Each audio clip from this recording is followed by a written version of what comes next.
قرآن کہہ رہا ہے تو دن میں جو اتنا تگو تاز تمہیں کرنی پڑتی ہے، بھاگ دوڑ کرنی پڑتی ہے، سرگردانی ہوتی ہے، وہ بہت زیادہ ہوتی ہے. راتوں کو کچھ سو بھی لیا کر، یہ کہہ رہا ہے قرآن.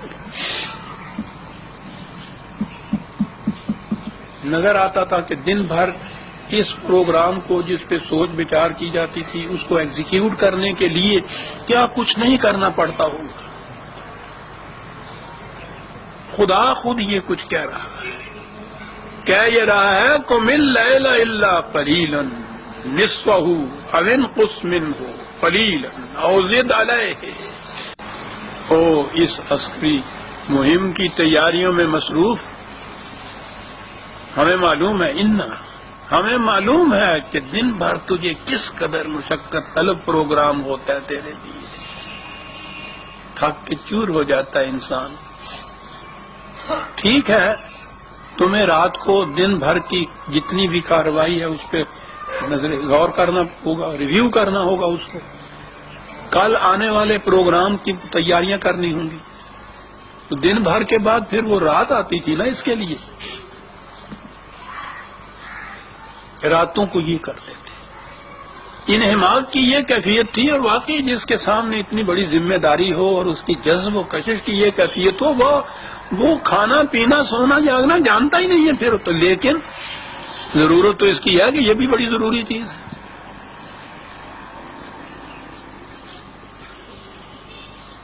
وہ تو واقعی یہ ٹھیک بات ہے، کھانے پینے کی بھی ہوش نہیں رہتی.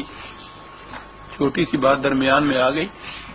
وہ 65 کی جنگ کے اندر میں بھی گیا تھا محاذ دیکھنے کے لیے. وہ اور بات ہے، طلوع اسلام میں نے لکھا ہوا قصور کے محاذ پہ میں گیا تھا، کھیم کرن کے محاذ پہ.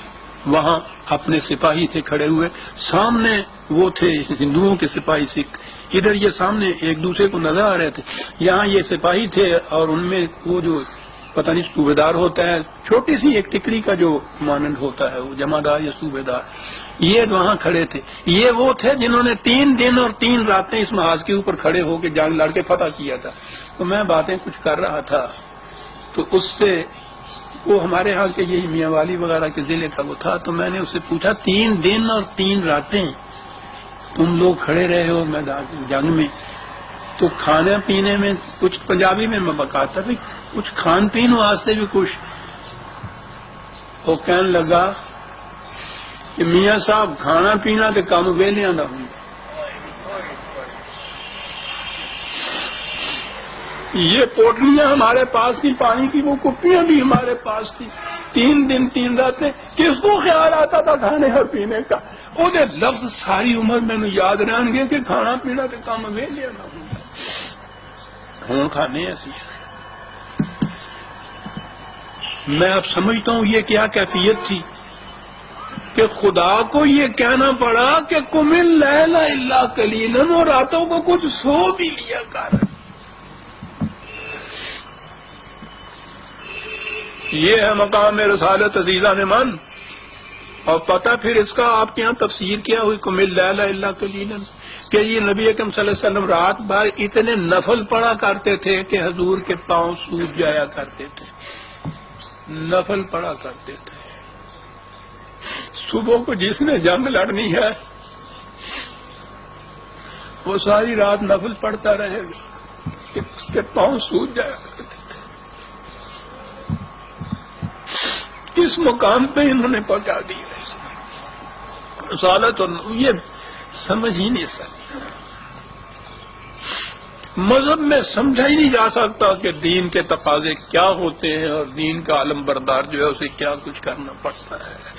وہ یہی سمجھ سکتا ہے کہ دن بھر میں جو کہا ہے نا کہ سبحان طویلہ، کہ لمبی لمبی تسبیحیں تم نے پڑھنی ہوتی ہیں، وہاں تسبیحیں آ گئی.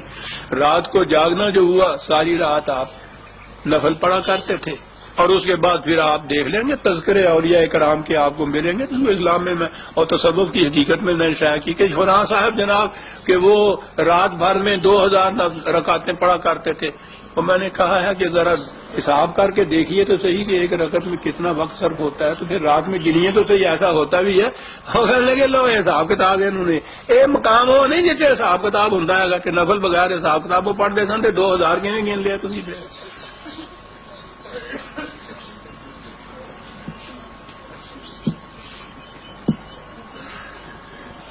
لیکن اتنے تے عقل دی گل کرنا تے کفر ہوندا۔ بہرحال اس کا ترجمہ یہ ہو گیا کہ نفل پڑھتے تھے حضور رات بھر پاؤں سوج جایا کرتے تھے۔ وقت ہو گیا، نصفہ او انقص منہ قلیلا او زد علیہ، آدھی رات۔ کبھی دیکھو کہ کام زیادہ ہے تو تھوڑا سا بڑھا لیا کرو، تھوڑا ہے تو اور بھی کام کر لیا کرو۔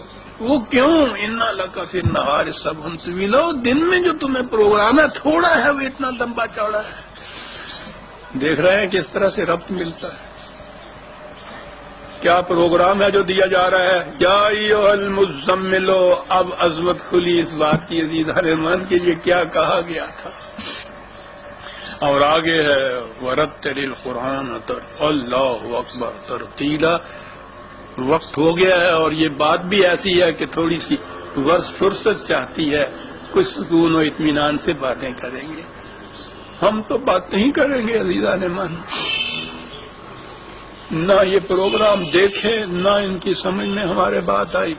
زور سارا یہی ہے کہ نماز پڑھ لیا کرو، رات بھر نفل پڑھا کرو، دن بھر تسبیح پھیرا کرو، سارا کچھ ہو جائے گا۔ کہا یہی مقام نبوت تھا، یہی مقام رسالت تھا، کیا جانے کیوں نہ بینند حقیقت رہے افسانہ زنند۔